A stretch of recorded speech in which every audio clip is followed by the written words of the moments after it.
Hello, it's me again, Connor.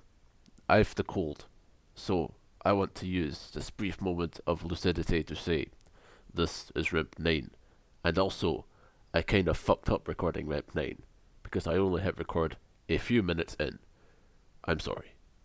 Thus, for this episode, which will cover IWA-MS Morris Mayhem, 2nd of March 2002, I must take this time to establish the sentiments expressed during this gap in recording.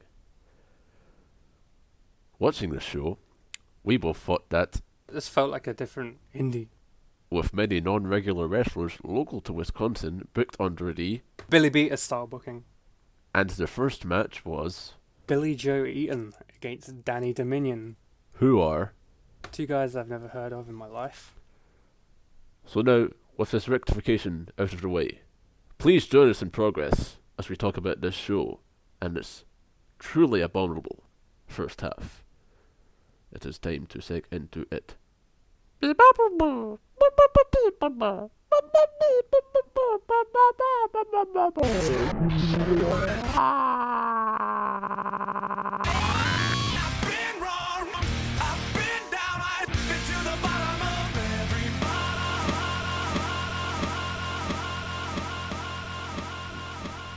What was the point you're making about, like, you can zone out with this match but not really like a longer bad match?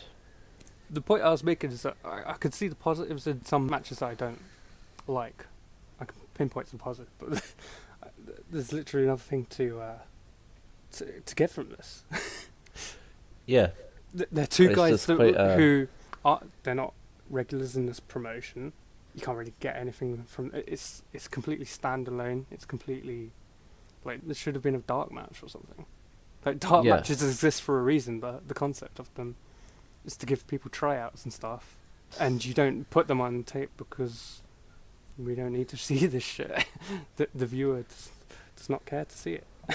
Yeah, so to set another theme for a night, there's a lot of just like confusing interference. Like there's this point where Billy Joe Eaton is getting pinned and his manager pulls the ref out while Billy kicks out, so there's no real reason to do it, and then it's just a whole bunch of palaver where, like, you know, the manager will distract the ref and then sneakily sneak the cue into Billy Joe Eaton's hands, but it's IWA-MS, it's no disqualifications. Why do you need to do it anyway?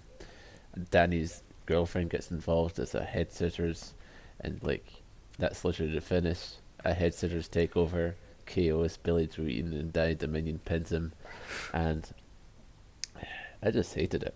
This was pathetic. It should not have appeared on the final tape because it was clearly just two guys that they were having a look at, and neither. Yeah. I don't think either of these guys ever come back. So like they clearly weren't impressed. Like some editing, you know. Like this podcast would be shit if you didn't edit it well. all the time that we just go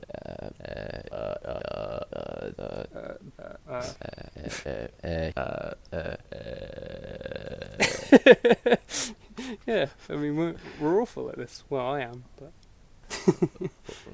I could edit a different way and just make it a vocal fry compilation, and we would be similarly successful, I think. But as it is, you just don't hear any of this shit. Then we get to a different match, which is also bad. It's Chucky Smooth. He's back again for this, the second day, and he's against Dysfunction. Dysfunction, he's got a normal hairdo now, and it's quite nice. Looks adequate. Chucky Smooth, he does a serve thing, and, you know, does like the dancing and comes out to Britney Spears and all that. We didn't mention that last time. It comes out to Oops, I Did It Again by Yes. Britney Spears. Britney Spears' boyfriend. Yes. And also, Billy's getting introduced by Jim Fannin. He attempts to sort of do a performance during it wherein he spells out that, like, he's, I can't remember his exact weight. I think it's like 165 pounds. So he, like, you know, mimes 1, 6, and then he makes a 0, but then he hears Jim Fannin say 165, so he goes, oh, wait, okay, 5. And I thought that was good. That seems like a really odd thing to emphasize. I'm a wrestler who weighs 165 pounds. Well, you gotta embrace who you are. You know. I guess so. I guess so. The first thing I noticed about this match, Chucky Smooth, he's got a really weird sort of crease in his stomach, even though he's like a skinny, sort of toned enough guy. I've noticed a similar thing with Curtis Axel, just like a crease, even when he's standing. It's weird. Oh, interesting comparison. Yeah. Yeah, he's just like Curtis Axel. Yeah, just like him. There's there's actually a really nice spot in this that I do like, which is that Chucky Smooth, he gets like dysfunction in the tree of woe position, and then he does a Bronco Buster, right? The Chucky style Bronco Buster, one pelvic thrust, right? But that's not where he stops. From that position, he holds it and he starts headbutting Dysfunction's dick, right? And I sort of thought at this point, this is like a porn parody of Makoto Hashi. That's a way to describe it. I kind of didn't like this match at all. Yeah, that was 'Cause sort of the peak of it. The basic narrative of this match is that Smooth is a homo, and that is, of course, a very bad thing at this time in this promotion. And Yeah. it's just it's something I didn't need to see. It ends very listlessly, just like a bunch of like moves that are like executed badly, that don't look good, and then like it just ends. One other thing, like I don't know if it really irritated you, but like, see, since every single match is like 15 minutes long, and like these guys don't know how to, just do something in 4 minutes. It seems like you just get like every single time they're like mention like 5 minutes are left in the match, and it'll just feel like are they going to a 10-minute draw? No. Why were you going so long then? Yeah, I'm not certain if IWA-MS South have been doing this consistently. Yeah, they have been doing it consistently. Trust me, Okay. they have been. When it comes to portioning out like match lengths, I'm glad they're consistent about it, because other promotions aren't. It's just that in this case, I would hope that they would want to have like longer match lengths if they're going to keep doing it, so as to not have a sort of thing of like every single match has like 5 minutes remaining, called on it, when like in retrospect it's obvious it's not going to a draw. Sure. Did you hear like the thing that a fan said to him afterwards? I did not. He said, "Go back to Gary, Indiana, you faggot." Classic. We love that stuff, huh? Why Gary, Indiana specifically? What's you got against that? He's gay. Seth Rollins make this really funny. Did you see Seth Rollins limping on Raw the other night? I did, yeah. For someone who suffered a knee injury, he's bad at limping. He was selling his core. That's what he's supposed to be selling, his midsection. He was limping. No! Oh. That was probably the funniest part of it for me. Anyway. He's such a failure. Speaking of Yeah. failures, Chris Hero versus Vic Capri. My opinion of this match, fuck you. Okay. Vic Capri, he is all of a sudden now known as Ice Pick Vic Capri, right? No, he was always known as that. Oh, right. Well, this is the first time I noticed it. What makes And- him the ace pick, do you think? I don't know, but at one point, some absolutely legendary comedian in the crowd says, "Ice Pick? More like Ice Cube." Who would ever call themselves Ice Cube? I can't think of any examples. I didn't hear that, but I did hear some guy like just yell out, "Watch out! Here comes Ice Pick!" Just like as if it was meant to be a funny thing on its own. Some real funny Yes. guys in the crowd today. Yeah, it's more like a deuce post, honestly. I have to ask you something. Nadia Nice and Chris Hero, were they shoot together? I don't know that. You'll have to ask What- your mutual follower, Chris Hero. No, because then he'll have to acknowledge this show. You'll have to acknowledge that Oh, I don't care for him as a wrestler, and our relationship will probably deteriorate from there. You don't care for him in 2002. I think I've seen a match that he had specifically in IWA-MS South in 2003 with Homicide, which is very tasty. Right. I think he'll grow on you again. If your opinion is dwindling, I think it will go back up. Personally, but I could be proven wrong. Okay, so we'll DM him now, asking if Nadia Knight was really his girlfriend. So getting to this match now, they do a double drop kick here. Did you see this? Did you see this shit? No. Oh well, I probably did, but. Well, look, they fucking like do this, like literally just like double drop kick that you see, like, you know, here and there, or just like it's the summit of like a bunch of like moves in a sequence. They just like do a drop kick at each other. Wow, they know each other so well that they've just like had gotten to a stalemate, and this just like it's a terrible concept anyway. But just like the way they do it here, egregious, and like neither of them hit, and they just look silly. Then there's this submission that Chris Hero does, where like he's trying to go for a llave, you know, like in Lucha Libras, but it comes off more like the sort of stuff I see in Dragon Gate, where it wants to be a llave, but it lacks the logic behind it. It just wants to look like a cool pretzel thing, you know, cool Zack Sabre Jr. thing. So it's almost like, if I had to describe it, it's like an inverted kata mutilation, where like from a sitting position, your sitting position, Chris Hero will then get hold of you and then do a bridge over, so that then like you're going, ah no, my midsection is getting stretched. Meanwhile, your arms are just like there, like you can just do anything from there. So it looks bad as well. I just thought, why not do a cravat? And I suppose he listened to me, because apparently that's his rep. And yeah, just I have a lot of negative things to say this match. Like, did you have any positive to note, or did you just like? I mean, no, not really. I mean, it was a bit long. I didn't have the distaste for it that you did, but What did you think of the moonsault? I can't remember the moonsault. Vic Capri's moonsault, where he dives off and he's meant to get hit by the knees of Chris Hero so as to be countered, but instead he like goes slightly more to the right than Chris Hero is expecting. So instead of getting hit by the knees, he just hits Chris Hero's face, and then Vic Capri, the ace pick, he decides to sell it as if he had been hit by the knees.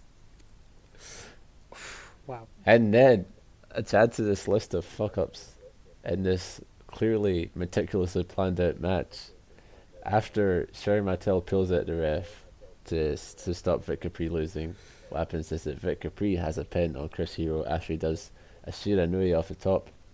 Nadia Knight is meant to, you know, pull at the ref out to break up the pin, even though she's the babyface, you know, like, heel did this, and now the babyface can do it too. But instead, she fucks up, and so the ref counts 3 before he gets pulled out, and then after, like, what feels like a minute of just, like, awkwardness, he just says, okay, that's the match over, and then it was bad. It was bad. This is stupid. Yeah, there's like 3 or 4 finishes that I didn't actually catch on this. Yeah, I gathered that the ref counted 3 before he was dragged out of the ring. That's a really shitty finish for well, anything, but especially like the baby face. Yeah, definitely. Just like, I think the thing about Vic Capri is, like, you know, I liked his match with Colt Cabana, but like the rest of it is just being bad. I think the main thing about it is just that he probably needs like someone to really guide him, because he's got like a lot of raw athleticism, but you see it in these matches where he confronted with, perhaps you could say, complicated structures, or like structures which ask a lot of him, and he can sort of like struggle, and I think he needs someone to actually guide him along. Chris Hero is someone who likely thinks of himself as someone who can guide a match along, you know, who can just like, you know, really carry someone to a damn 4-star match.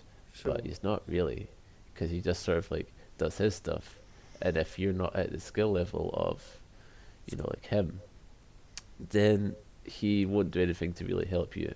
At least this is how it feels to me.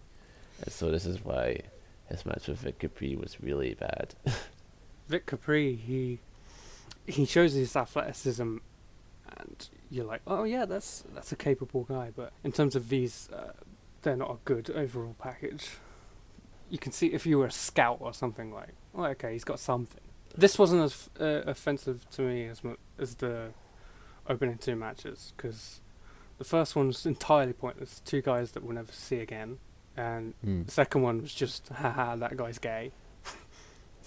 So, like, Yeah. I enjoyed this one more than those two. Which is not saying much, but sure. I suppose that's where we can take from it, is that, like, Chris Hero, even though he's going to develop, I'm sure, like, he still feels like he's, like, fully established, and thus his, the stuff that he does is bad feels less forgivable, because this is him, like, in a fully realised state, sort of doing this bullshit. Meanwhile, Vic Capri, he definitely comes off as someone who's, I guess, green, but who has something there. It's just that he isn't able to show it in this sort of environment, so I do hope that he does get someone who can, better help him along next time. Yeah, it's interesting that the guys who are, like, main stars in this, like, Hero and obviously Punk as well, it's interesting how sort of highly they're thought of at this stage, when I'm not sure, Punk has always been a very good promo, but I'm not sure, like, how he got the reputation of a world-class worker with a capital W, Yeah. especially at this stage. Well, it's an important thing to note, for all the sort of airs of objectivity that, like, Smarkdom may sort of project, they're just marks like anyone else, They'll sort of think that, hey, I like this guy, so I like his matches, Yeah, I think it's like, you're impressed by a promo, so you want to like him more. That's a process that I've gone through with CM Punk, like, watching him over the years. It's like, yeah, I like how he talks. He keeps me engaged when he talks. Does he keep me engaged when he wrestles, though? Maybe like 4 out of 10 times. I mean, that's definitely how it was for me when I was, like, a CM Punk fan in, like, 2010 to about, like, 2013, where I'm just like... Yeah, because I was never a huge fan. My main memories of him were from the Ring of Honor I was watching on, like, the wrestling channel and stuff. I was way more interested in Loki and Samoa Joe, AJ Styles. For me, as someone who, like, knew him exclusively through, like, WWE, and who, was just, like, really captivated by his promos, not in, like, a sort of, like, outside looking in appreciation of, like, stuff in a vacuum. I was there and I was like, wow, I love CM Punk. He's my favorite. I will play as him in SmackDown versus Raw 2011 and whatnot. And just like, I actually bought that game. That was one of the few wrestling things I engaged with in my break from wrestling for 7 years. It may just mean to stop talking, but I thought that was a really good game. I liked it. It was pretty decent. So yeah, I played this. Yeah, I played CM Punk a lot in that, and it's like, I think I realised just, like, the whole thing of, in wrestling, what matters more than just, like, perhaps ability or whatever is just that you're able to get invested in the person, and if you invest in the person, you can forgive a lot. Like, take Money in the Bank 2011 match, for example, wherein CM Punk, he counters the attitude adjustment by letting on his tushy, but no one thinks about that because they don't get caught up in that because they like CM Punk, and they're not, when they're in such a mind state, they don't have the mindset on where they think, oh, I will note that down as a botch and thus it will detract from my rating. No, they're sucked in, and thus they overlook stuff. They overlook stuff because they're focused on liking the guy that they like. It really calls into question, like, the whole thing of match quality, but we won't get into it that deep. But just, like, I think that's just how he got it. It's just because people like him. Yeah, I do think that's a decent way to approach things. If you like someone, it doesn't necessarily matter if they do it. Oh my god, oh no, not something that will be featured on Botchamania. That will make them a bad wrestler. Like this, the whole thing that current AAA is trying to fight past. Like, yeah, sure, they'll have production botches and probably some botches in the ring, but it's a fucking good product. Like, yeah. And the standards in which it's being judged are not the standards in which it is operating. Sure. I guess after that little segue, we can move on to Nate Webb against Todd Morton. Yeah, Nate Webb doesn't play by your rules, but neither does Todd Morton. So it's a very interesting combination here. This is an amazing match. After his whole card up till now, this was like a miracle from heaven. Right. It was a really just like classic like old thing of like I remember like when I went to WWE into April 2010, like Drew McIntyre ended up doing this sort of thing wherein he sort of came out and was like, wow, babyface, I'm from Glasgow, and then like then he just went, oh, it's been so long since I've been here in Glasgow, and I didn't miss it at all. Your girls are ugly. Like, what the- So Todd Morton, he does a similar thing because he's quite proud of his high school, and like he's talking about like sports and all that. He's like, oh, we're raising money, like just to make sure the kids here are getting to play football. But then he suddenly goes, oh, what place did you get? Second? Isn't that first, loser? And then from there, he just like goes the fuck off. And, like, this is one of those promos where like it really feels strange seeing people get like legitimately railed up about stuff, but people are legitimately fuming about what Todd Morton is saying about their school, aren't they? Yeah, they really are. And he's also shitting on the local American football side, whoever the fuck that is.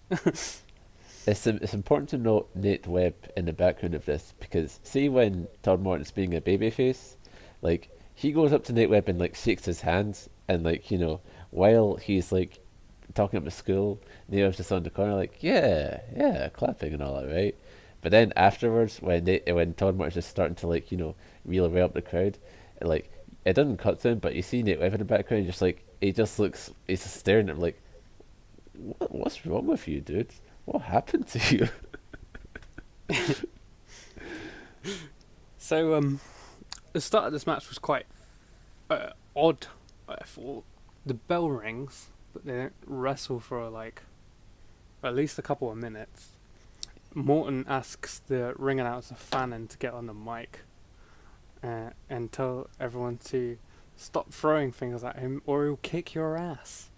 And then he says, stop throwing things because Todd's a small target and you will miss. Yeah, yes.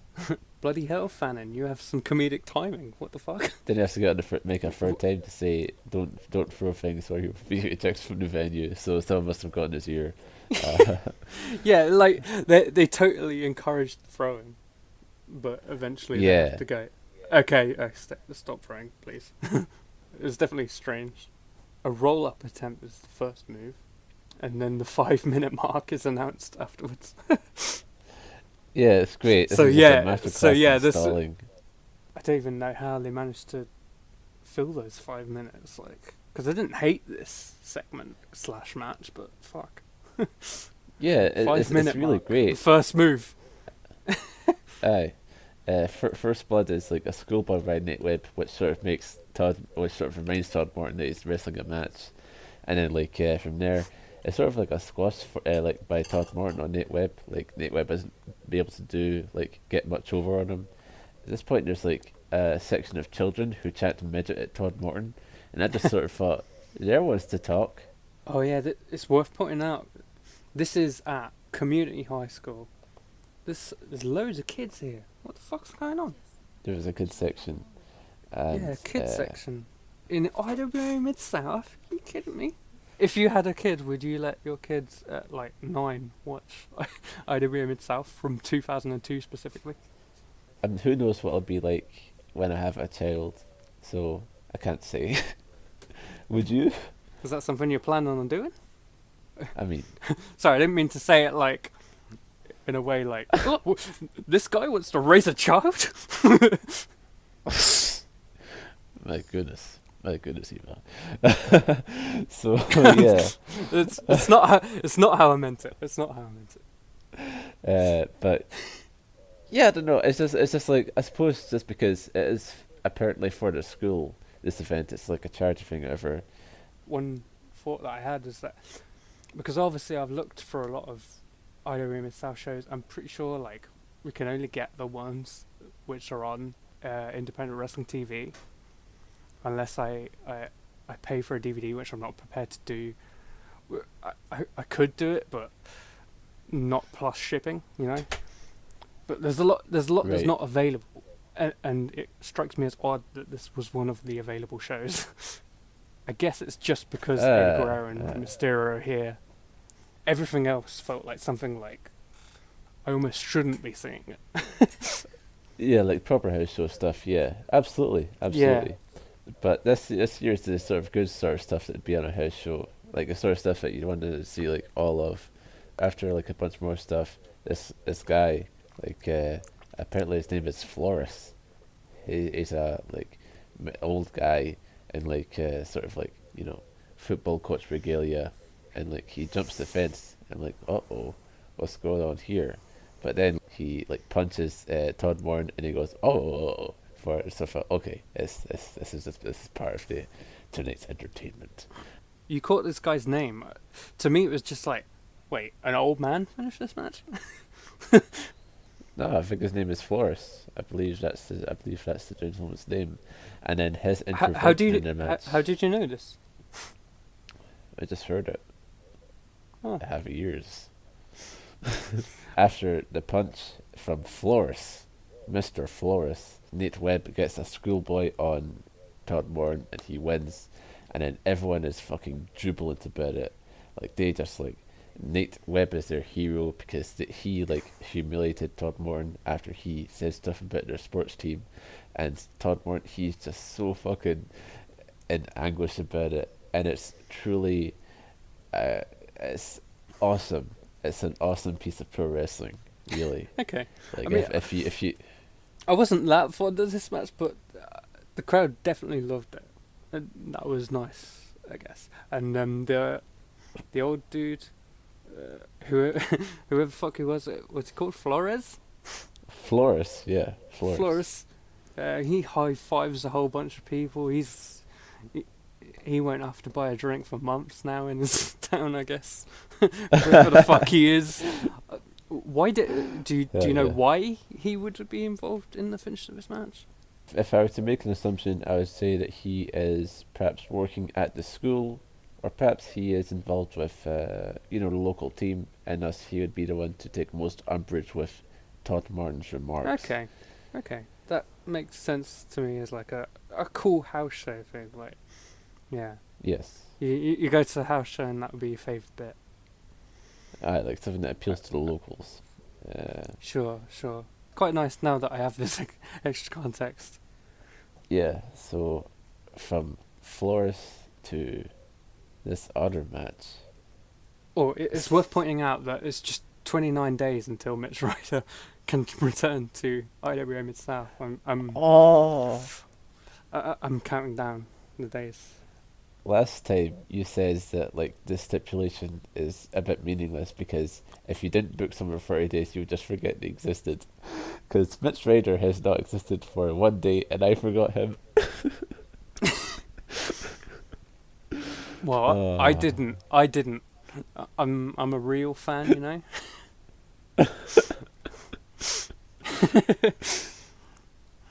Marvelous Mitch Ryder. I'm seeing these, subtle touches from Ian. Oh, Ryder's not here. Now, I haven't actually checked. Ryder could maybe never come back again, but I'm hoping that he comes back like proper fucking fired up for babyface. I think he'd be good at it. That was one of the weird things about the House of Hardcore show, was that Mitch Ryder, who was being a babyface for 10 seconds, he felt like captivating, and so I would quite like to see more of that. But what about this Eric Priest fella? Eric Priest is here to face the undisputed king of Noah, Brad Bradley. Wow, apparently Eric Priest is also a homo, according to this crowd. Oh, I see. Does he also get such a chance? Yes, he does. IWA Mid-South, contrary to its reputation, is actually very woke. There's a homo in every other match. It's just a shame that all these homers are seemingly really unlikable people. It's Yeah, quite unfortunate. giving Brad Bradley, giving gay love a bad name. Brad Bradley, he comes out and he's got a different attire this time because he's got black wrist tape on, much like Kishin Kawabata. The arc lives forever. Here's the thing about this match. It made me grow hope for Brad Bradley. Like, because he's the babyface here, sort of in a de facto way, but he sort of leads into it, where like he just starts getting cooking, and like people like he has a nice little wrist lock escape, and people start chatting for him. They like him, and I start liking him. I start seeing his promos. I think, wow, I want Brad Bradley to win this match.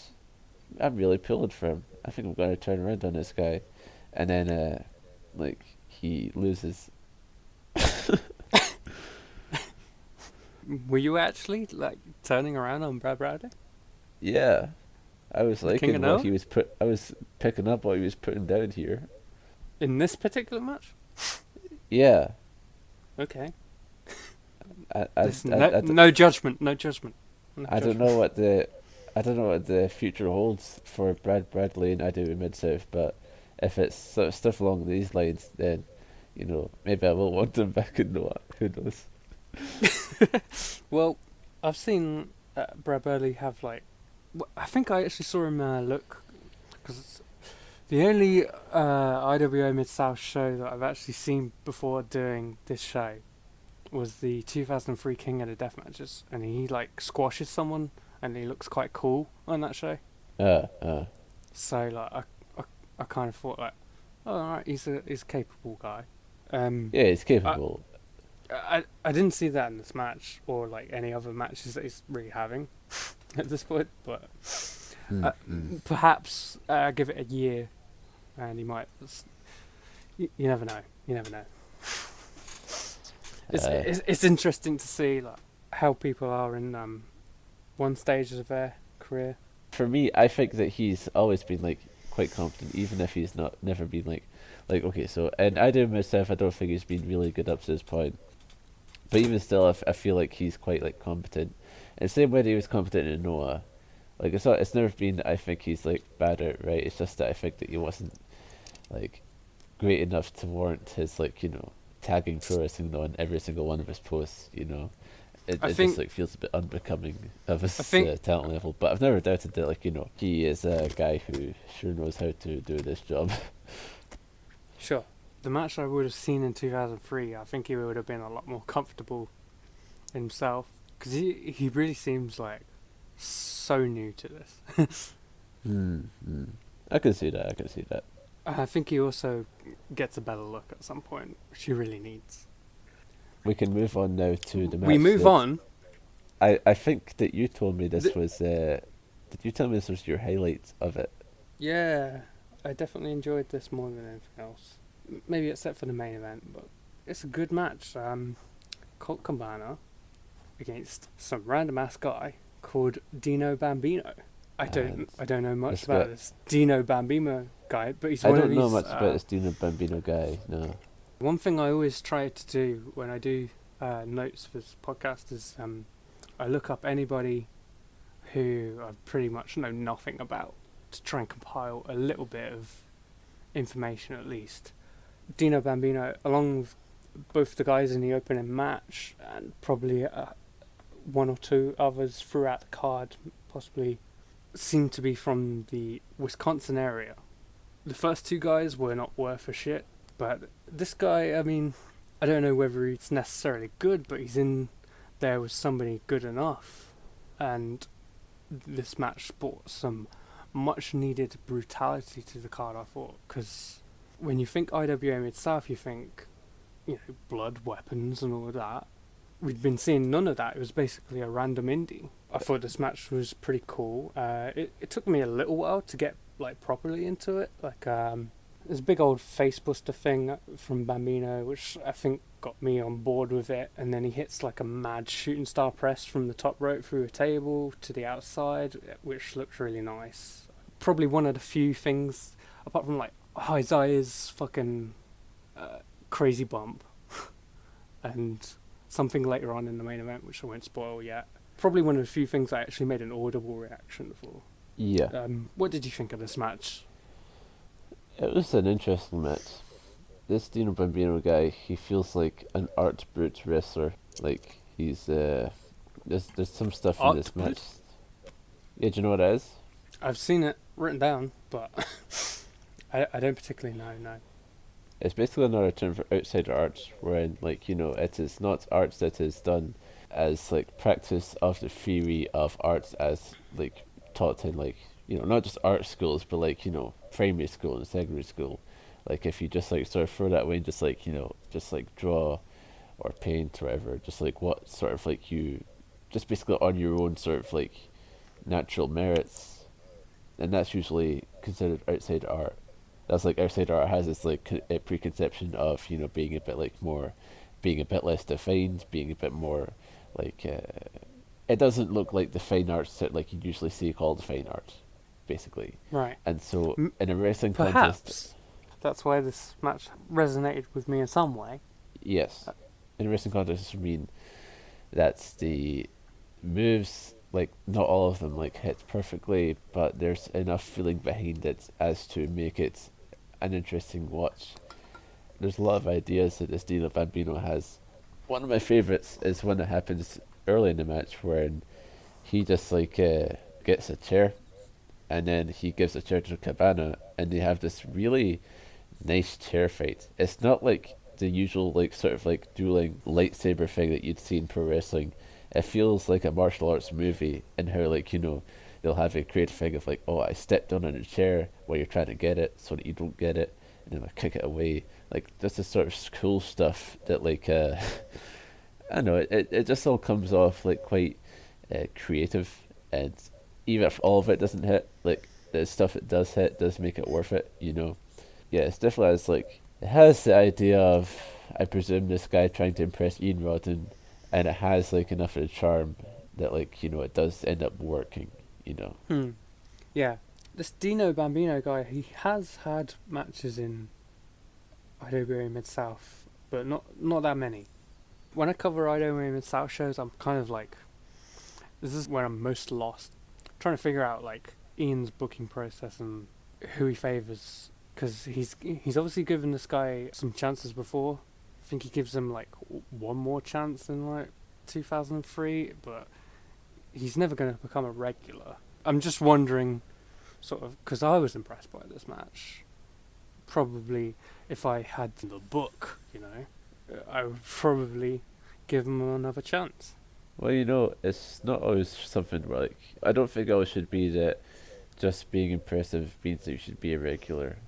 It sort of reminds me of like how someone like like Chango or Survival Tobita will be used in All Japan, where like they have their role. They'll get called up sometimes if like the promotion's in the area, but like their performance there is not going to lead to anything because they've got their own plans going on, and it doesn't fit them. So they have their place as like someone who can come in every so often, but not as someone who's of prominence. Not sure, someone who's gonna. But I mean, IWA Mid-South, it's obviously not the end game for particularly anybody, but Right. It's an established enough indie which people would bought tapes of, which is better than whichever random Wisconsin area place Bambino would have been working in regularly. Uh-huh. So, just me personally, I would have thrown him a bone. I would have given him at least another booking. Within the year, The way this ends is that after a whole bunch of stuff, Colt does this nice inverted cloverleaf to win, and overall, at the time I sort of thought this match was quite weird, just because there was a whole lot of stuff going on, like the shooting star press and the chairs moves that happen, that reverse Rana where Colt doesn't actually go over fully, but he still sells if he did. Dino Bambino, he just ends up throwing himself back first onto chairs. So there's a lot of stuff in this match which is more than anything else, it makes you notice it, and I think that's to be commended in a wrestling match. Ideally, this wouldn't be my favourite match on the card, because my perception of IWA Mid-South is not necessarily being torn to shreds here, but it's like, you know, this is quite a surprise to see they do like basic face-heel dynamics, like trying to work like old school matches in the first couple matches, even though they're really shit. This is the kind of undercard or mid-card match which I was expecting to see, you know, where they do they do some nice spots, and it actually sticks in your memory for 5 minutes, and it's quite nice. It definitely does well too, like because I was sort of thinking that when Dino Bambino was looking like he'd win this match, it'd be quite weird if the number one contender to the title lost. But then like him, Colt Cabana, like winning after all this crazy stuff, it did help sort of, you know, put him forth as someone who could, like, you know, actually win the title. Yeah, this match was good, but I don't think this card is being engaging for the most part to this point. This was kind of a turning point, I think, because after this we get more names that we're accustomed to, regulars plus obviously Ray and Eddie coming up. I guess this was the turning point of the show, which got me more on board. I guess for you it was the last match, but they say Bambino is a guy, he's someone to look out for, which I suppose means someone will see one more time ever, if that. I suppose that is what that means. I don't know for certain whether the card that he works in 2003, which I saw, whether that will be available for us to watch or what. We'll see. See, on the last show, did you perceive Ace Steel to be a babyface? I don't think so. Well, that would be the case right up until now, because here in this match against Rey Mysterio Jr., he is a straight up heel. Yes, it did feel quite sudden. But yes, I guess, that's what I was about to say, yeah. Didn't also Punk kind of turn babyface? I guess he turned babyface from the sort of aftermath of the match he had with Hero, because they all respected him so much, because it was so great, you know, Connor. It was one of the greatest matches ever. Was it? I can't remember. Wasn't it? It's quite discordant, isn't it? This whole thing of like it reminds me of WWE heel turns and face turns, when like nothing really matters. People can just switch allegiances wherever they can, and it just really matters how like you decide to, like if you decide to run out and look kind of vigilant, then you can be a babyface even after you've been like portrayed as the worst person ever. And it's similar to the way they can do like heel turns as well. Like Ace Steel, he just comes out and just like comes off like more like a jerk, and that's it. That's all I need to fucking hate him. By the way, this is yet another match, which is it's for the IWA Mid-South Light Heavyweight title. This Ace Steel versus Rey Mysterio Jr. match. But Stricker did not. Stricker doesn't have it down as the title match, does he? He No, he did not list that. Why did you fail? Why did you willingly just exclude this, Stricker? The owner of Cage Match. And also I've decided that Stricker also owns WXW. Well, I'm glad to be back on the Eastern Lariat podcast. I was beginning to think that you forgot me. I am very sorry that I failed to list this as a title match. I was too busy watching A4. They were a fantastic tag team.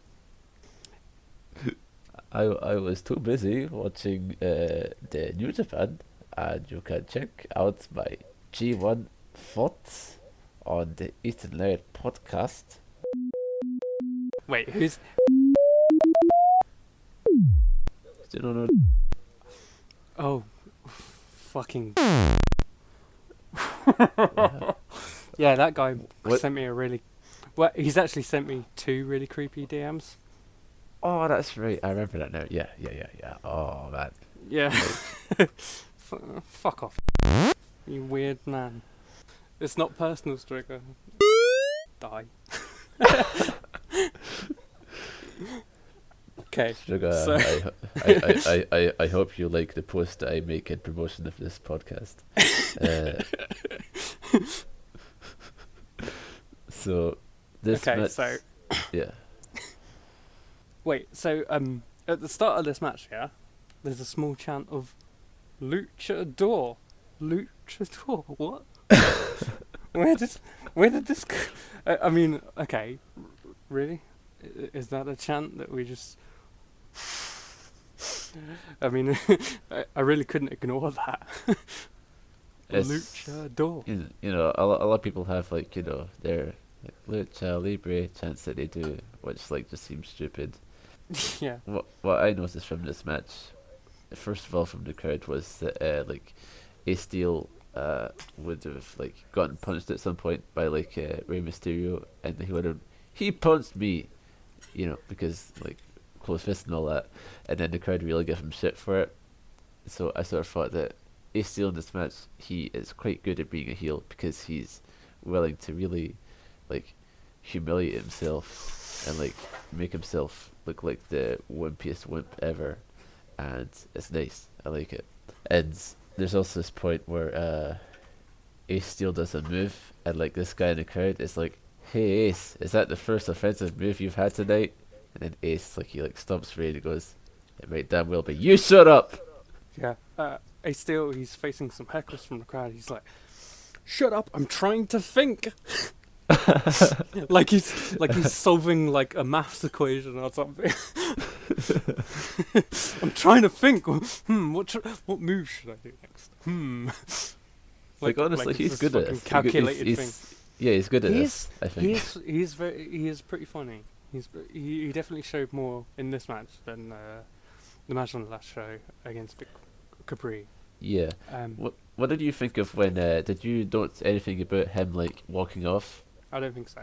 Yeah, so he goes to just like straight up walk out of the match, and then like the ref's not going to give him a count out, but Rey Mysterio, he just starts like doing a count, and then like Ace Steel, he sees it and he just sort of goes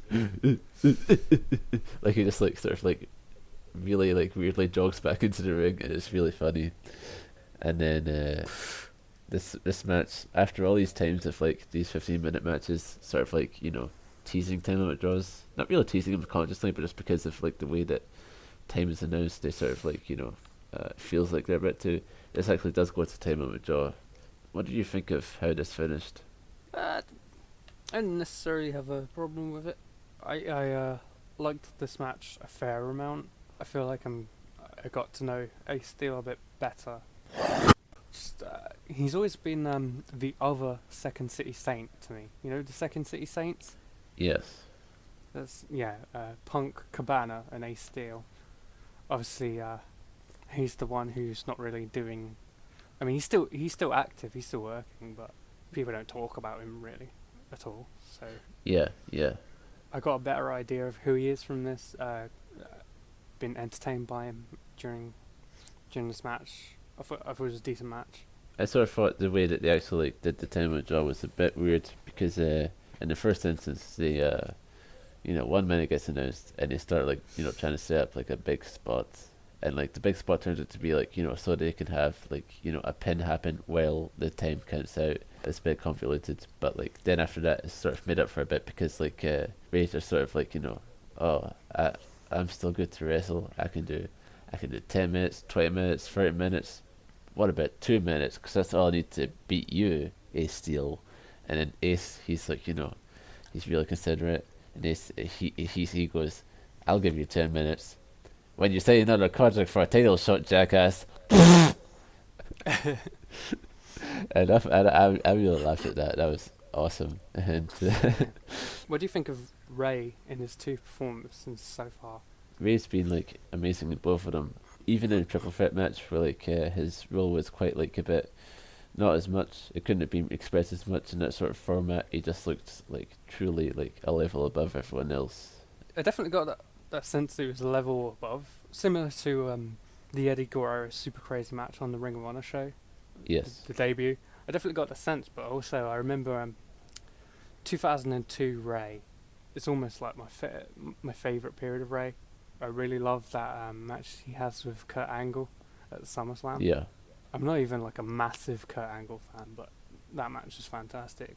He's really amazing in like WWE. I think he's holding a little back, which is understandable, but the way he really got over when he joined WWE for the first time is, well, he was first of all so different to everybody else, but the slickness of his moves and the shit that he pulled off with no effort. Yeah. It doesn't necessarily come through here.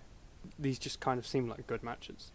After this, Ray calls him a chicken shit, and so then like that prompts them to fight, but then Ace Steel just runs off again. And then if you want to talk about like just like matches bleeding into each other, Paul Heyman, Vision, whatnot, wow. Who is it but Eddie Guerrero, the IWA Mid-South Heavyweight Champion? And he runs into Ray in the entryway, and he says, "Oh no, I'm gonna beat up Rey Mysterio." And who makes a save? It's CM Punk, babyface CM Punk, the top guy in the IWA Mid-South now. And this is how the title rematch starts. It's Punk versus Eddie for the title. Yeah. So he's been accompanied by Dave Prazak for the last couple of matches, but it's been a sort of heel shtick. So now Dave Prazak gets happy and clappy. It's weird. Yeah, it's fucked up, isn't it? I hate when that sort of stuff happens. Like when I mean, if you're going to do this sort of really shit attempt at a face turn, just leave Dave Prazak behind. Probably he doesn't contribute anything positive to this match. You don't need to always abandon managers, but it's just like there's certain points where like you'd best just be leaving behind, because they just, Dave Prazak didn't add anything to this match. He was just there. by fucking slapping on the apron. Oh, he's getting the crowd proper into it, bro. That's why you have young lions around the ring, is to do that. Yeah. What I found most interesting about this match, Eddie Guerrero versus CM Punk for the IWA Mid-South Heavyweight title, is that the crowd are initially seemingly 100% behind Punk, and there's like Eddie sucks chants and all that, but then he does like a cool move or whatever, and they clap quite a lot, and then by the end they're basically just supporting Eddie. That does feel like a common thing with Eddie, wherein like he's not someone who, attempts to be heel but doesn't actually like put in the work to be heel. I don't think he always tries to like be heel. It's just that, whether it's because of like his opponent or just like how cool he is, it just never like holds sometimes. Like people, they're just excited to see Eddie, and that's more important than like the storyline being portrayed to them before their eyes. I didn't have much to think of this match, because it, like, to me, like, yeah, Eddie's good, and like Punk in this sort of match like is okay enough. I just didn't really have much to say about it. Like, did you think it was good at the least, or? I enjoyed it about as much as the triple threat with Rey Mysterio from the last show. It was decent, It's decent. Eddie's definitely good at being a heel in that he can look like a sneering shithead, Right, yeah. But then he's so cool and just good at everything that it sometimes gets lost. I think in WWE he could probably like keep his heat, especially in the 2000s, obviously. But here, where there's a lot of smart fans, I guess they start. Yeah. They just start applauding him. So it felt kind of pointless to have him heel, and then I guess if Punk's going to continue as a babyface, like that's his turning moment where he's turning babyface. Like you could have thought of something better, surely. Yeah. As in, like, at a certain point, you giving a match 5 stars is going to keep him babyface. Like, it can only be for so long. Yeah. So, what didn't convince me of this match's supposed greatness is that the finish is that basically Eddie brings the chair in, and oh no, it turns out he's the one who gets done with the chair, because Punk drops him on it, and then he gets pinned, and then like Eddie just does not give a shit about this. Yeah, Eddie, I'm not saying he did a bad job for IWA Mid-South at all, but he didn't really put over the title as something that was crucial to him. Uh-huh. It was definitely a solid match. I mean, this is the kind of thing where I was having these thoughts about Punk and why he's considered such an elite tier wrestler, you know? Especially at this point, because I think later on Right, and he for me, sort of learns how to put them together a bit better, but he's never been like his moves have never been the coolest. I think no, even the biggest Punk fan would have to admit his moves aren't. He's not fucking Loki, is he? Or American Dragon. he's a lot like John Moxley, wherein someone might say, John Moxley, he's very cool, but then they have to qualify it so much. It's like, oh, he'd be very cool if he stopped doing the wacky line, if he stopped doing that DDT, Yeah. if he stopped Oh punching, my god, if he stopped kicking. I'm feeling this so much. I think the main thing is he's got to stop fucking running. He looks so No, ridiculous when he's that's running. another thing. That's another thing he should stop doing. But I Punk mean, is a similar way because like the power of it is all in his sort of like charm and like personality. None of which like is conveyed by his wrestling. His wrestling just exists there and it's carried by it. And so, me seeing this, I'm sort of thinking that, you know, I'm sort of past seeing Punk as a personality. Like it just like on the strength of his like physicality alone, it's not very compelling. I've definitely seen some stuff in Ring of Honor which I think when I rewatch it back, I will still think it's entertaining. Mainly him as a character, not necessarily the matches. But that Moxley's comparison is pretty spot on, to be honest. The one I had in my head was like, he's proto Adam Cole, where it's like, Oof. oh yeah, he's got some. You can listen to him do a promo. It's quite engaging, but in between the ropes, it's not. I guess Yeah, Adam Cole would be a downgrade, but it is. But that's okay. but he's that sort of wrestler where it's like he can do something great on the stick, but Fantastic. and he always that stick, and he always gets the goodwill from that, which he might not necessarily deserve. It's always a conflicting thing. Like you mentioned Moxley, I think Moxley's cool. Like I think he's a cool guy in general, and it's just like, oh nah, why are you why are you betraying me like this by doing these shitty suicide dives in New Japan?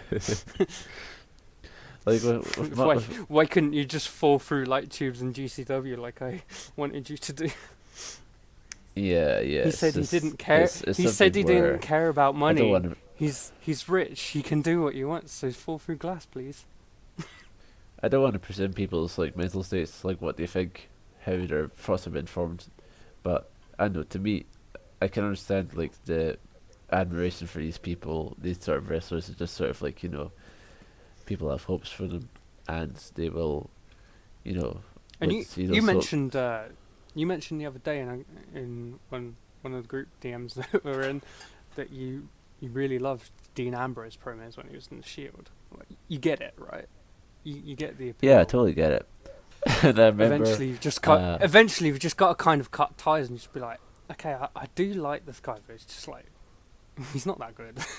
yeah, I remember like watching those Shield promos and thinking, wow, Dean Ambrose, he's great.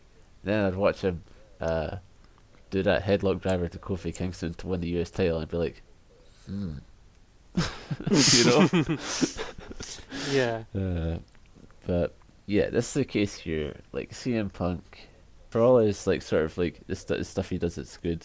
It's never really backed up in the ring, so I thought this match was just Da like, ring. yeah. You can back it up on da stick, but not da ring. Dastic Daring. Yes. The two brothers, Dastic and Daring. But this match, it didn't really stick out to me. That's just the final word on it, I think. And then we get to the main event. Once again, it's a death match main event. Yeah, I would just have a final say on the match. Like, it was the match which I had, when I look at I generally look at the cards before I watch it. It's probably a bad habit, to be honest. Maybe I'll try and make an effort to stop it. But when I looked at the card, this was the one I was most excited for. It didn't necessarily deliver on it. I wasn't like, oh, I'm so disappointed about this match. But it was, it was fine. I mean, I can't help but have it because it shows up on the independent wrestling TV a bit. So, Sure. but I will tell you something which, you know, even if I read the card, it did leave me with some surprise because when I read the card for this, it said that rather actually it said on the cage match, it said on Stringer.com that the following contest was for the vacant IWA Mid-South Tag Team Championships. So I read this and I was like, what the fuck happened? What happened to me and Hart? How did they lose their titles after so successfully defending it against the bad motherfuckers? Jim Fannin comes along and he says this match is for the IWA Mid-South Tag Team titles, and here are the defending champions, Mean and Hart. So when it comes to believing Stringer or believing Jim Fannin, who do you choose? Oh man, I guess it's Jim Fannin because Striger's he's shown himself. He's not paying full attention when he lists these cards. He's not paying full attention. So I didn't even notice that. I just said that these titles have been vacant since 1997 because I trusted Stringer. You know, I trusted him to give me the truth. And the fucking piece of shit. He failed me. Come on, Joe. I guess because these IWA Mid-South tag titles have been in existence, I guess. Like I've never seen the IWA Mid-South Tag Team Championship. Like there's just champions and they just come out without it. I've not noticed like that match on the last show. It was Mean and Hard against Ryder and Morton, right? Yeah. That was a tag title match? Yeah. I didn't notice that. It said it was for tag titles. Yeah. I'm just... My notes say that these titles have been vacant since 97. Derek Donimo... No. Fucking hell, why do I always say that name wrong? Derek Domino and Harley Lewis won it from the inaugural champs, the War Machine. Remember them? The Buff Wasps. I do not. And apparently I do not remember them at all. The War Machines from the 1997 show, you know? They're the yellow and black masks. Well, there you go then. Well, yeah, apparently these guys won it from those guys, and they never defended it once. But I don't trust Stringer anymore. So, at least not when it comes to IWA Mid-South. He's probably got his shit together when it comes to like the G1, but fuck, I don't. I think I just need to stop trusting Stringer at all. As far as I was concerned, this was the first IWA Mid-South tag title match in 5 years. Probably wasn't the case. No, because House of Hardcore, versus the Bad Motherfuckers was also for tag team titles. So that's 3. Was it? And it just what did you think that was for? What did you do you not remember that? I thought it was just a tag match. A 2 out of 3 Falls tag match.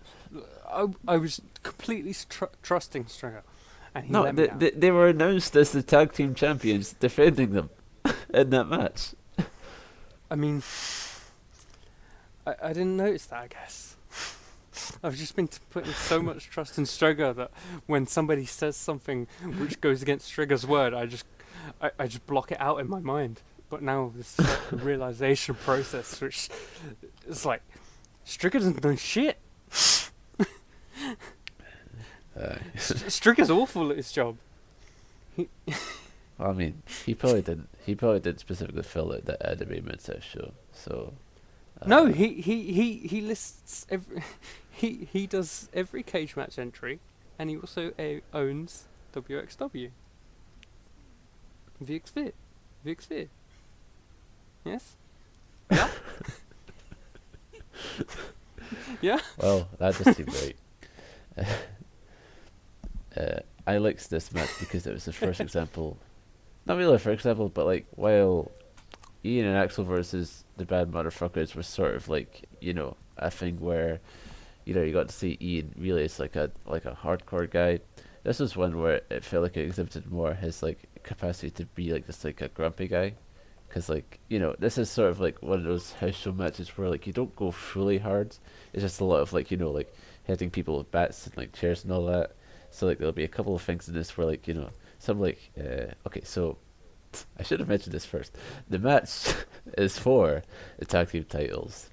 It's the Yes. defending champions, Mean and Hard, Mitch Page and Roland Hard versus Bad Breed, Ian Rotten and Axel Rotten versus Corporal Robinson and Cash Flow, which is quite a ambitious tag team, I'd say. Didn't Corp tagged with Necro on one of the... that was the last show, wasn't it? Corp tagged with Necro. And, that was quite a nice Yeah. tag team. Necro's definitely an improvement on Cash Flow. Where's Necro? He's not on this card anywhere. Is Necro Maybe it's banned okay? from Morris. Maybe it's banned from Morris, who knows. Whatever the case, we have this tag team before us now, Corp Flow, that's my name for them. And there's a couple times in this where like Ian will just really exhibit like his grumpiness, as in like there's this part where like Cash Flow will chop Ian a lot, and like he just like sort of goes, just like doofs him in the eyes, and that's really great to me. The formula of a wrestler who is like debilitating in their body, in their physical states, and so they just decide to like really embrace the agitation in which they view the world now, the way they just decide to express that more. It's always great. It's always great. Ian Rotten with a bat in his hand. I thought it was quite heavenly. It felt quite right. Yeah, I mean, sometimes when you see Ian Rotten, it's like, even if this show that he's producing is not necessarily thrilling you or pleasing you in any way, when he turns up, there's always something. There's always something. Yeah. He's I'm really starting to see the appeal in him that others in my circle have expressed, wherein they will just sort of wordlessly link his matches with the sort of presumption that one gets it and that one fully appreciates it. I'm starting to fully get Ian Rotten now, wherein I see him and I see his movements, and I just know that I'm watching someone who is legendary. Yeah, I mean, he's a special specimen. He's got so much more to offer than Axel Rotten. Axel seems like good at one type of match, which is fine. You can just get away with being a weapons to the head kind of walk and brawl guy. But Ian's got some extra stuff. And even when he's having a sort of weapons orientated match, he always brings something extra. Aye. What did you think of the ref shenanigans in this match? The ref shenanigans reminded me of Robbo, to be quite honest. I was thinking that when I was just like remembering over there. You want to talk about stuff which made you have an actual reaction to it, like Isaiah like dying or whatever. Oh yeah. Me seeing Ian Rotten pick up this ref and then go to powerbomb him or on a table, and then he just doesn't break it. He just lands on the table. I like went fucking nuts at that. It's great, isn't it? Crazy. I swear. That progress match, right, that we're sort of half referencing is Jimmy Havoc versus Will Ospreay with Paul Robinson, the special referee, right? Yeah. That was mostly, I mean, it's hard to even say because there was like cool spots in it and stuff, but it was mostly a bad match. It was so long. Wouldn't you agree? Yeah, it was. It was mostly about. There's a crucial difference here between Jimmy Havoc and Will Ospreay and this match, because this feels less like this feels less like a spot that was pre-planned in order to really heat up the match, and it just feels like Ian Rotten is trying to do something to pop the crowds, and then it messes up, but in a way it just makes it I don't know. all the more cooler.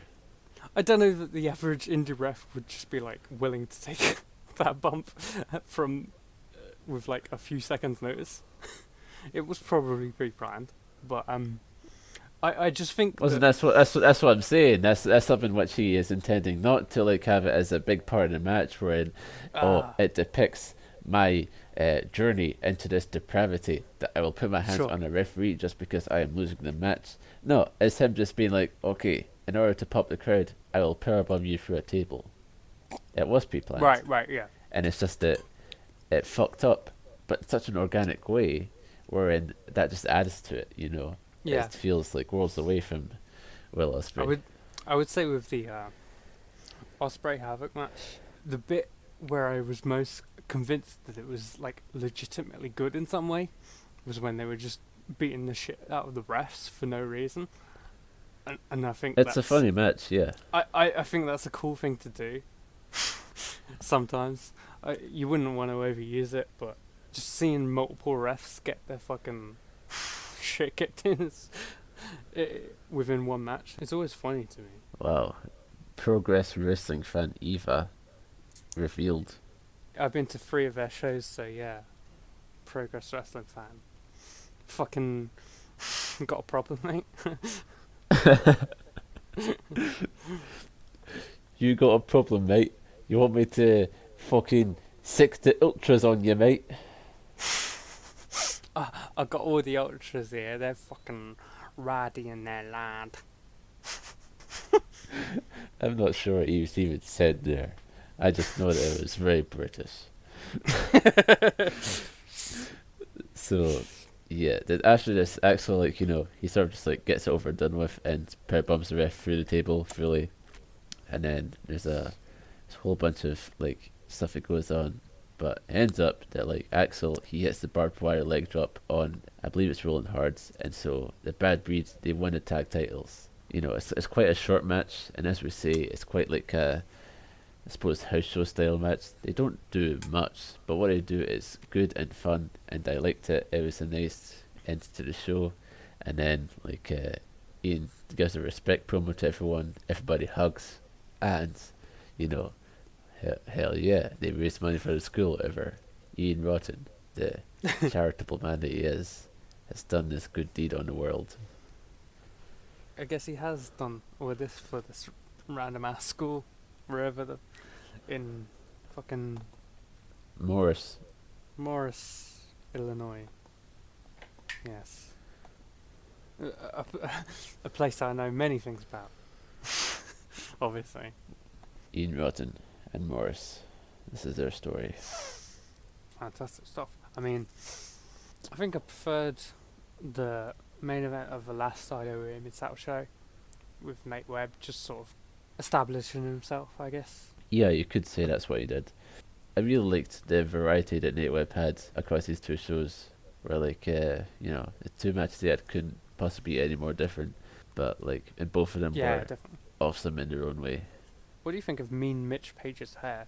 It's a bit bad, but I don't know. Who am I to really judge a man's hairstyle? Like, did you It's dislike certainly it? something, isn't it? It's definitely something. I mean, I guess he's the mean one in Mean and Hard. Like, he's definitely one. Yeah, Roland. I was about to say he was a villain one, but obviously he's a hard one. Yeah.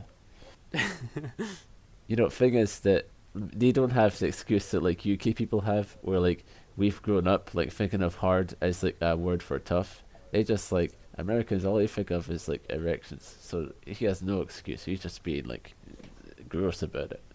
Yeah, it's one of those things that makes you think that, damn, wrestling fans really exist on a different planet.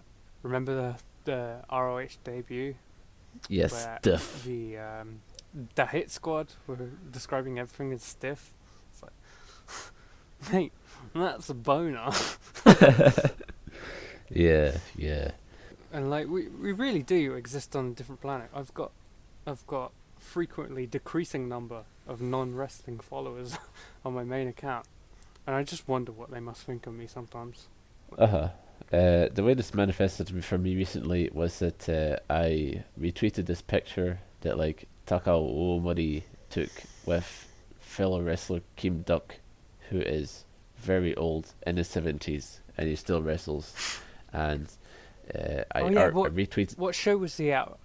Was it last year?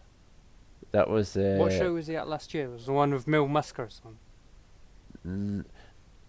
Okay, so that's the Baba Memorial show you're talking about, which happened this year, and I think he was in the Battle Royal for that. But I'm also thinking of an All Japan show that he was on. I believe it was like during the Junior Battle of Glory, and so I RT'd this photo because I sort of thought, wow, these two guys, these two brave warriors who I love because they're old and they can't walk really, but they still try their best. And then I thought, what would people think if they didn't know wrestling and they just saw me RT a picture of these two old guys who I like to see in pain? Yeah, like once you become a wrestling fan, your taste can go in several different directions. Mine mostly seems to be like, I really like people fucking falling through things which look like they could kill them, and it's like I do wonder what the non-wrestling people think of me. But yeah, it is definitely a thing where, wrestling fans. So I don't know if it's like planet as much as it's bubble. When like for someone who is maybe in like a bubble of say, I don't know, Game of Thrones fans, like those people would be like in social life enough wherein they would know colloquialisms, right? But wrestling fans, they would be enough of them would be shut enough that they would catch on that like say stiff means a big boner, you know. Actually, you know what? I've been kind of self-deprecating of myself as a wrestling fan. I think Game of Thrones fans need to have some spotlight shone on them. You like this show where there's a rape scene every 3 minutes. You motherfuckers are weird as shit. Fuck you. Why do I feel weird all the time when people are watching that shit? Christ. Do you Anyway. actually feel weird all the time? Right. Well, shortly after I got together with my partner, Huh. their sister and one of their best friends followed me, and I just wonder what they think of me. Right. Because they're not wrestling people. Maybe 1 in like 20 of my tweets will be non-wrestling related, and it's Yeah. I don't know. I feel self-conscious about it quite a lot. It's weird. I think just being sort of hyper-focused on this thing has made me into an objectively weird person. But I'm sort of getting more comfortable with that. During the period where I was not watching any wrestling, that was like a 7-year period, so that's a hefty portion of my life. I was so embarrassed. If you brought up that I used to watch wrestling in 2005, I would just blush. I thought you were going to say I'd proper Glock you, mate.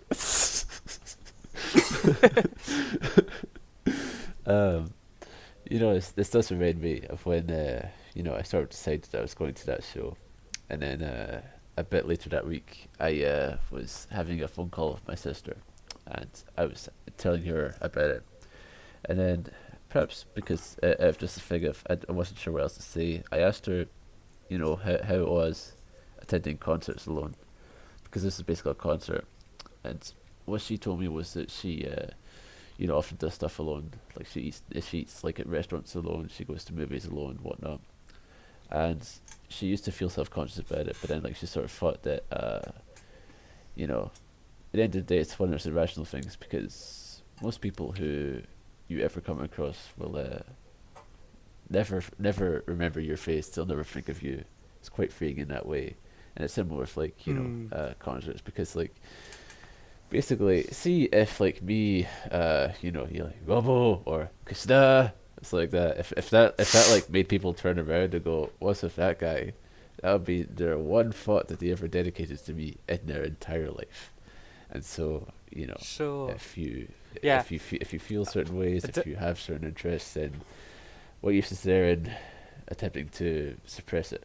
You just have to express it. Yeah, I'm definitely getting there. Like, I'm one of these people now who's just fucking engrossed in this bullshit, and that's just what it is. I grew up very anxious, struggling with anxiety. I think you're the kind of similar. Did you have a similar? Yeah. Eventually you just sort of.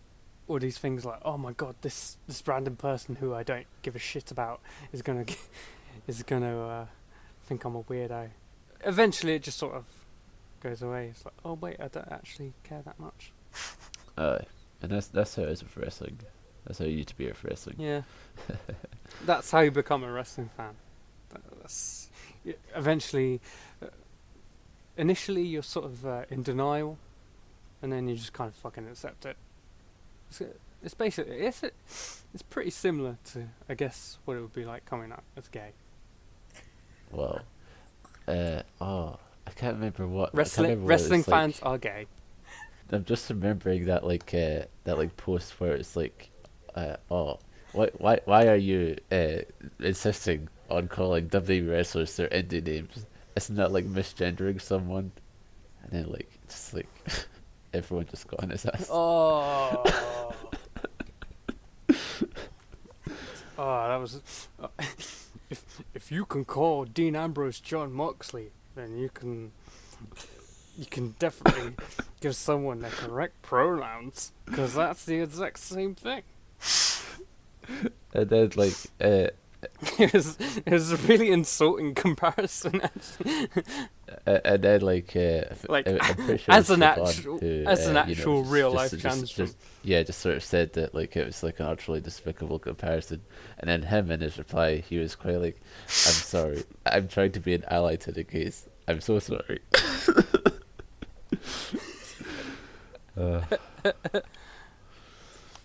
Did you have a coming out process as a wrestling fan, specifically? See, for me, at my last job, I sort of start with saying that I'm into sumo, which is true. I'm very into sumo, and then from there, there's some people who I know who maybe they liked it in the past, or have a passing interest in it, so I can talk about it to them. That's the whole thing about it. What sort of conversation are you going to be having with someone about pro wrestling? Am I going to talk about the fucking latest FU Star CK show that I saw with some guy I know at work? No, he's just gonna ask oh, you remember the Undertaker? I do, mate. He was very good. One of the most inspiring conversations I had with a sort of casual lapsed fan was somebody who compared watching WWE post Benoit to listening to the Lost Prophets after Ian Watkins was jailed for being a massive paedophile. Which I don't think is quite this. I don't think it's quite a. I don't necessarily agree with that guy. I mean, I don't know if it's but he made some interesting points. I don't know if I'll defend WWE so much as to fully debunk that comparison, but nevertheless. Yeah, it made me feel weird having a discussion with that guy, because it's I don't actually want to be defending WWE, but it's I do think it's a bit different. Yeah, stand up for WWE. We've been devoting so much time to 2010's WWE nostalgia. How about that? Stand up to WWE. People in the voting booths, they have to turn their John Cena t-shirts inside out. Unacceptable. Wasn't there this campaign that WWE led? If you see WWE being treated unfairly, yes, somewhere, please let us know. What was going on there? I'm pretty sure it's just because Linda McMahon's campaign was going on. You know what I'm saying? So it was just right. Yeah, that sort of thing. Oh man, this is such a how did we get here? It's quite funny because I feel for a lot of people this will feel like a trip down memory lane, of the 2000s indies, but my fucking memory lane is 7 years ago. So my memory lane isn't too far from this, but it's an odd memory lane. Yeah. I don't think I actually watched much in my first period as a fan. I just kind of I watched what was in front of me. I didn't go looking for anything, Yeah, I would say it was the same, honestly. When I was 5. Yeah. IW Mid-South Morris Mayhem, it was like, the bad stuff was really bad, and the good stuff was really good, I think. Yeah, I think it hit a turning point. I would have said it was like the Colt Cabana versus Dino Bambino match, but I suppose it could also be considered that the Nate Webb versus Todd Morton match. The first sort of half, or at least third of this show was really shit. Really Yeah, shit. it was. The rest of it was fine. Yes. Yes. But yeah, Mayhem with Adam Morris, you can't deny that. Ian Rotten, once again, he's Yeah. been true to himself, he's been true to the fans. Good for him, you know. Yeah, I'm happy for him. Fucking 17 years ago.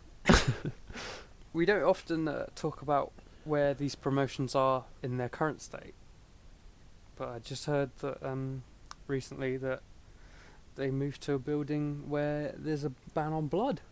Oh yeah, I remember hearing about that, yeah. It seems, Yeah, that's... I mean, I've not seen a 2010s IWA-MS show, but I feel like to get me to tune in, you would need some blood. I suppose so. It's quite a strange choice, I agree. But yeah, a very fucking patience testing first half of the show, but solid stuff by the end. Evens out to being an okay show. Didn't expect the match with a guy named Dino Bambino to be my match of the night, but hey, life is all about those kind of surprises, I guess. That's what patience rewards you with, those little surprises. Would you say that's your match of the night? No. I've actually, because I'm such a geek, right? Uh-huh. I've been keeping track of who had my match of the night.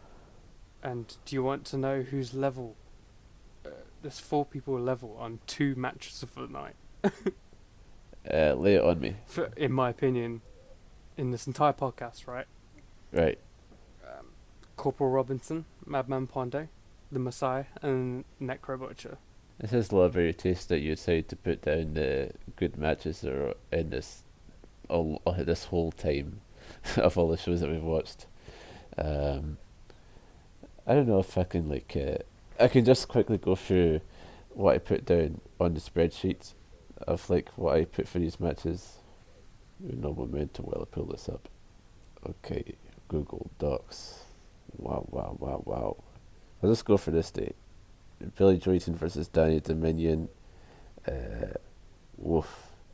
And then Right. Dysfunction Yeah, so was you keep a Google spreadsheet, yeah, of everything that you watch? yes, everything that I watch, including Real Sports. I think that you should say what your notes are after every match. Personally, yeah, I think you should. What's that? I think if you do that kind of thing where you note down every match that you see with a note section as well, I think you should. I think you should include that in the recordings in future. What is in the notes I take on it? Yeah, it's quite interesting. Well, what was your notes on fucking? Yeah. well, okay. Your I'll initial at the time. I'll list down just the opinions I had that I put in the opinion column. So from card order, woof, WTF, fuck you, whoa, ha oh,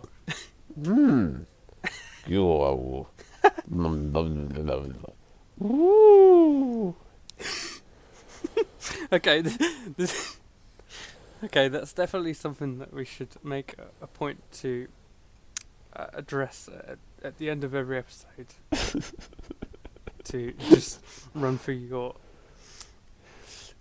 your monosyllabic. Do you remember I did it in the first notes. episode? What? Yeah, we would have done a match, and then I would have said, "Oh, I put down on my spreadsheet, abu babu." Yeah, we did a bit, but I think if at the end of once we've pretty much finished covering the matches, I think you should just make those fucking noises to sum up the show. Ooh, ooh, ow. I think it's quite fitting. The I would last like to match make I that a watched, regular just thing. like if you're curious, was Antonio Inoki versus Abdullah the Butcher from 1982. In my opinion, it was. I really like. I really like your opinion for it. I'm glad you. It's really good. I'm glad you do. I'm glad you do. Oh man. So I guess we might as well tie a bow on this one. Yeah. Tie a bow. Close Next the book. up. Next time is what? Next up, we will be covering the CZW show known as Out with the Old, In with the New. And it's quite fitting because it will be Lobo's promoting debut after he's won the control of CZW from Zandig. Oh. And it will be interesting to see whether he puts Chris Cash versus GQ as his in a match again. Or if there's any sort of noticeable changes at all. So I quite look forward to watching that show. Yeah. I'll make sure to hide my eyes from the Independent Wrestling TV card preview. Yeah, I might stop looking at the cards as well because Strigger's let me down every time. Strigger's just trying his best. All I wanted was to be a good dad. You know what? But apparently I have failed. Well, that is fine by me. We got CZW up next, and that should be that should be a great time. CZW must have become most used to it, so I'm looking forward to it. Hey, plugs! Look, my Vika. That's how you pronounce it. Vika. That's how you pronounce it in Russian. It's in the pin tweet of my Twitter at Isla right now. You'll know it if you've listened to this podcast. Look, by the time this gets uploaded, I'll probably have uploaded the part 99 All Japan where they have an Untouchable versus Burning lottery. Eva, do you know what that entails? Fuck no, I don't. Well, Untouchables and Burning, they're two stables, and so they do a lottery. Oh my god, the results are like, oh, these two will face off, and these two will face off. And so at least the shit like Kenta Kobashi versus Masashito Kakihara. And that sounds like a really good match, doesn't it? I'm sure it is. I'll be uploading it. It's so... Kakihara. Winner of... Kakihara's the New Japan Rumble winner, yes. Yeah. I've also seen... I've seen the Dome show from '96. And so, yeah, that's the sort of things that are coming up there. Coming up on the Vika. So, look out for it. Watch it. I noticed that like people like usually sort of leave a viewing to the big matches. I won't dissuade you, but there is a lot there to whet your appetite with, as well as the rings.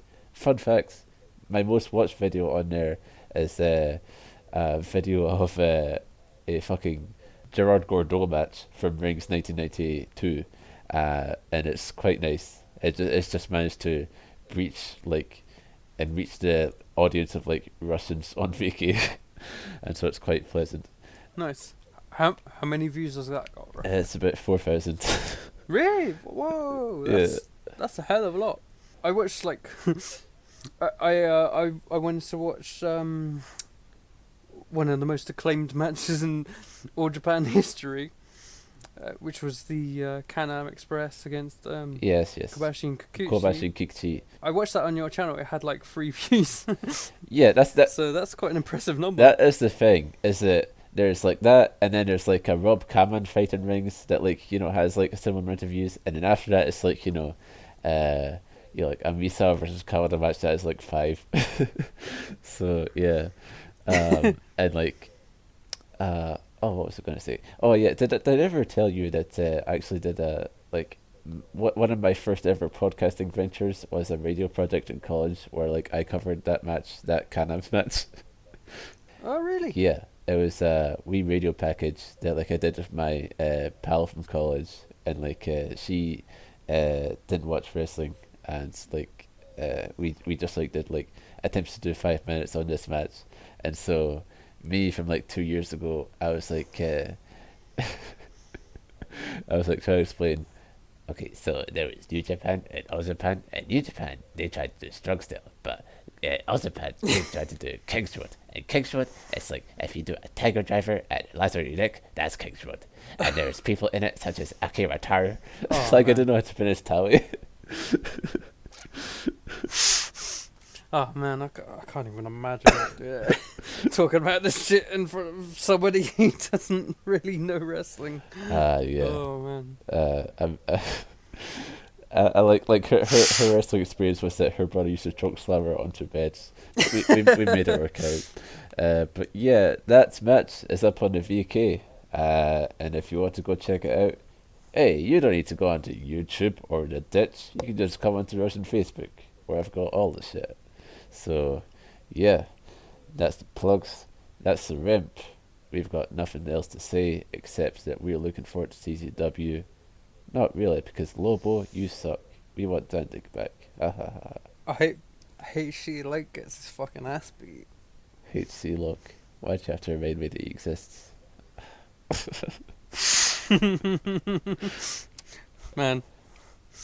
Man, I hate she like the Carnage crew. I listened to our episode on Ring of Honor and I was like, man, if only HE like did call him Sabu. That would have been cool. But instead he just brought in this guy that was just like a bald version of him. Whatever. But hey, we'll get to that soon. We'll get to CZW out of the old, in of the new, as well as ROH's Round Robin Challenge pretty soon. Fuck, I don't know when. It might be a while until we touch on IWA-MS South again. Well, good. I'm sick of it. I think